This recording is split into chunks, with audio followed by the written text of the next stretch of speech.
Salut tout le monde, j'espère que vous allez bien. On se retrouve pour le quatrième épisode du podcast. Cette fois-ci, on est beaucoup plus en forme que lors du troisième, 100% rétabli, donc ça fait plaisir.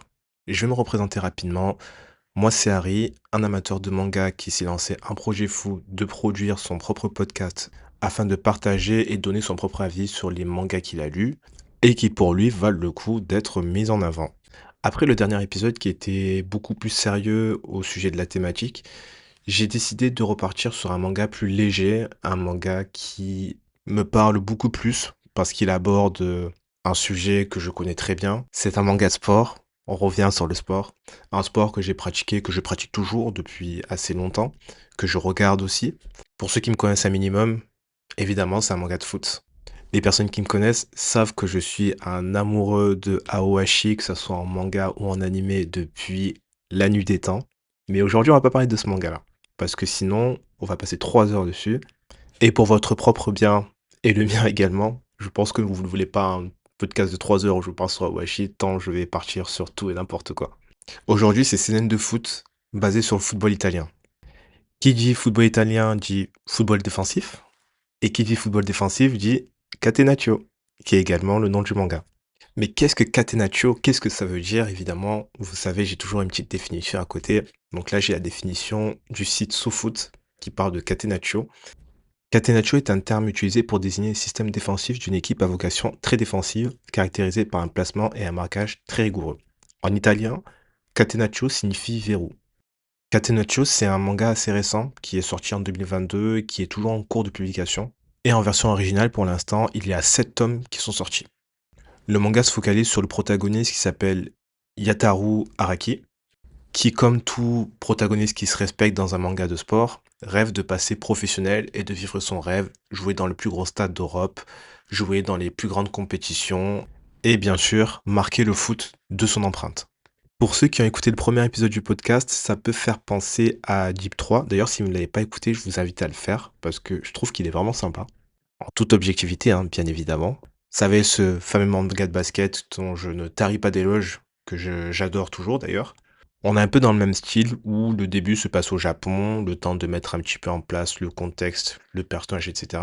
Et on change rapidement de pays, le protagoniste change rapidement de pays pour s'adapter à une nouvelle culture, un nouveau sport au final, parce que ce n'est pas du tout la même façon de jouer. Et si on reste dans la comparaison avec Deep 3, j'étais pas forcément emballé dès le début quand j'ai commencé ce manga. Notamment pour plusieurs raisons dont je vais vous parler un petit peu plus tard. Mais c'est un manga de foot. Je me suis dit, bon, t'en as lu quand même plusieurs. T'as lu des mangas qui au début ne t'ont pas forcément plu aussi. Et au final, ça a été très bien. CF Jojo Bizarre Adventure. Et aussi, pourquoi je me suis dit que j'allais continuer? Parce que malgré tout, j'avais quand même un peu de curiosité envers le protagoniste. Et au final, heureusement que j'ai continué. En fait, ce qui m'a fait rester, c'est son comportement. J'avais du mal à visualiser comment il serait dans un contexte totalement différent parce qu'il a un caractère assez fort. Et je me suis dit, mais s'il part jouer en Occident, en Europe, etc., est-ce qu'il va réussir à garder ce tempérament, à se faire respecter? Enfin voilà, j'avais vraiment ces questions-là qui me venaient en tête. Et effectivement, j'ai bien fait de continuer parce que j'étais agréablement surpris de comment les choses ont tourné pour le personnage et même pour l'histoire en général. Franchement, je me suis retrouvé à être très très accro à ce manga. Ah oui, mes excuses d'ailleurs, c'est vrai que j'ai pas précisé, mais comme je l'ai dit, il est en cours de production et il y a actuellement 76 chapitres qui sont sortis. Alors malheureusement, ce n'est pas en version française, c'est en version anglaise, sur le site Manga Plus, mais qui sont gratuits. Donc franchement, si vous êtes motivé, que vous avez envie de lire un manga et que l'anglais n'est pas un problème, bah, vous pouvez tous les retrouver de façon légale et c'est cool. Et franchement, heureusement que j'ai continué. Honnêtement, heureusement que j'ai continué. Si on compare encore, on va dire cette fois-ci à Aoashi, qui pour le coup se rapproche aussi beaucoup plus que Deep 3 parce que c'est un manga qui est tourné sur le poste de défenseur au global. Aoashi, la question qu'on se pose quand on lit ce manga, c'est qu'est-ce qu'un défenseur peut apporter d'un point de vue offensif à son équipe? Catenaccio, comme son nom l'indique, verrou. La question c'est qu'est-ce qu'un défenseur peut faire pour ne pas prendre de but? C'est-à-dire donc se focaliser sur sa tâche première, la défense. Vous voyez, j'aime bien avoir ce parallèle parce que je trouve que ça oppose deux philosophies complètement différentes pour un même poste. Et aussi, pourquoi j'ai bien fait d'avoir continué? parce que les matchs deviennent vraiment de mieux en mieux et je trouve qu'on a des personnalités, des vraies personnalités qui commencent à ressortir et ça, c'est vraiment génial. Et surtout, c'est pas parce que c'est un manga focalisé sur la défense qu'on doit avoir que des personnages qui ressortent du côté défensif. Non, on a aussi des offensifs qui ont un sacré caractère et qui apportent une vraie chose, une vraie plus-value au manga. Bon après, vous allez me dire, c'est tout à fait normal, hein. On peut pas avoir des défenseurs qui brillent si les attaquants ne brillent pas. Maintenant, je vais vous dire pourquoi j'étais pas si emballé que ça au début. Je pense que vous l'aurez compris parce que je l'ai pas encore abordé de fond en comble, mais c'est surtout le dessin et le chara design qui m'ont refroidi énormément au début. Et j'ai trouvé que ça manquait de réalisme, que les dessins étaient très, je sais pas comment le dire, mais je dirais, allez, on va dire, shonen codé. Et là, en fait, ce qui est dommage, c'est qu'on parle d'un seinen, quoi.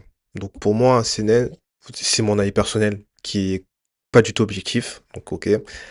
Et je reparle encore de ce manga parce que beaucoup savent que je l'apprécie beaucoup, mais Aoashi, pour moi, c'est ce qui doit se rapprocher le plus d'un manga de foot, d'un manga seinen en termes de chara-design des personnages, en termes d'équipement de foot, en termes d'entraînement, de mise en scène, et cetera. Je trouve que c'est ce qui colle le plus à la réalité pour les mangas de foot. On peut dire aussi pareil pour Blues, mais plutôt du côté football lycéen au Japon. Ça, il y a pas de souci.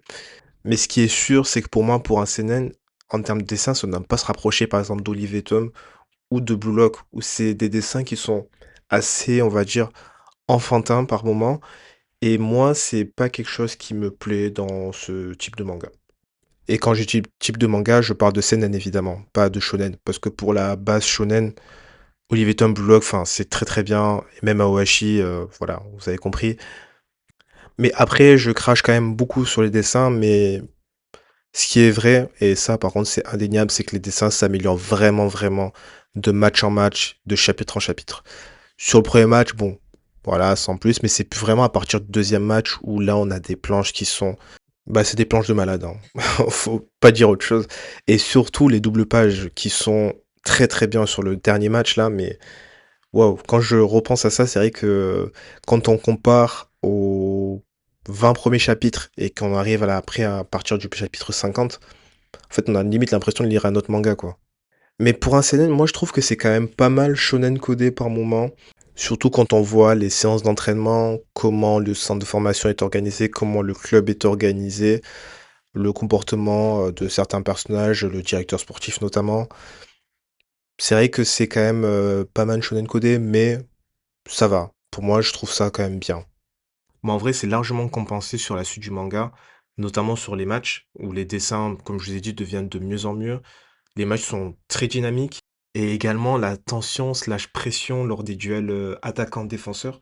Je trouve que c'est hyper bien réalisé, surtout sur les doubles pages où on sent toute la tension. J'ai notamment, on va dire, les duels à la tête en tête là et également les pressings de défenseurs lorsque les attaquants sont dos au but, où on sent vraiment tout le poids du pressing et tout le poids de l'attaquant et je trouve que c'est trop, trop bien réalisé, trop bien dessiné. Mais également dans Catenaccio, ce qui est bien, c'est que le mangaka aurait pu tomber dans un truc où les offensifs prennent trop de place comparé aux défensifs, ce qui n'est pas du tout le cas. Là, ils sont mis en avant, c'est vrai, mais on sent que c'est pas quelque chose de phare. Par exemple, littéralement, l'as de l'équipe, on en parle, mais moi personnellement, je trouve qu'il est beaucoup moins marquant que les personnalités défensives, que ça soit dans le jeu, mais aussi dans le caractère. Après, on va pas se mentir, Catenaccio reste quand même cliché sur les bords, mais quand même moins que certains mangas. Et surtout, on a des flashbacks qui sont très matures et qui abordent des thématiques très sérieuses. Surtout, il faut pas oublier qu'on est quand même qu'au début du manga. C'est un manga qui est publié toutes les 2 semaines de mémoire. Pour l'instant, il y a eu que 3 matchs, dont 2 qui sont terminés. Et pour moi, je trouve que ça peut être typiquement le genre de manga qui peut avoir un énorme coup de boost s'il y a une bonne animation. Personnellement, moi, je suis totalement dans le train. Les reproches que je pourrais faire au manga, déjà, les dessins, on va mettre ça de côté, parce que maintenant, ils sont très très bien, ils sont très bons. Le chara design, pour moi, je n'accroche pas du tout. Mais bon, en vrai, ça fait partie du manga, ça fait partie de l'identité de l'auteur, donc franchement, pas de souci sur ça également. C'est dommage parce que je trouve le côté tactique est quand même un peu moins présent également. On a moins ce côté où le coach explique un petit peu ce qu'il attend en termes d'animation défensive notamment, ce qui est quand même dommage pour un manga axé sur la défense. Après voilà, il y a quand même quelques passages qui sont bien, mais on reste quand même bien en dessous de certains mangas. Mais je vais arrêter de dire le nom parce que sinon après on va dire que je suis pas objectif. Ce qui est 100 le cas d'ailleurs, hein, mais bon. Après honnêtement, est-ce que j'ai fait ce podcast pour être objectif? Je pense que la réponse est non. Donc voilà, on n'est pas objectif et c'est pas grave. En vrai, c'est la vie. Bon, en tout cas, voilà, on arrive à la fin de l'épisode. J'espère que ça vous aura plu. Et c'est très marrant hein, parce que chaque épisode, je me dis, il faut que j'essaie de faire quelque chose de plus concis, de plus court, pour ne pas perdre les auditeurs. Et à chaque fois, ça finit à faire plus de 10 minutes. Donc j'espère que c'est pas trop long.